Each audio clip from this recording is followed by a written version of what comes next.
ఒక వ్యక్తి మొక్క నాటి అది పుష్పించి ఫలిస్తే అందరూ ఎవరో ఆ మహానుభావుడు, ఆయన దయ వల్ల ఈరోజు పండ్లు తినగలుగుతున్నాం అని అంటారు.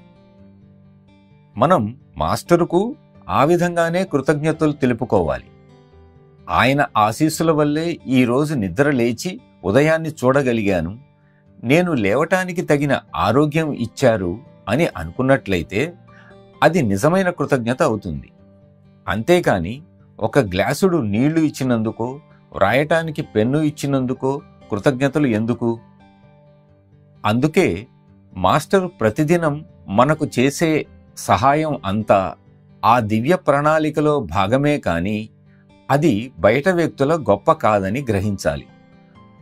ఆయన సంకల్పం ప్రకారం ఎవరైనా వచ్చి సాయం చేస్తే వారికి నమస్కరించి మీ కృతజ్ఞత తెలుపుకోండి చాలు. అసలు కృతజ్ఞత మాత్రం మాస్టరుకు మీ హృదయంలో తెలపండి.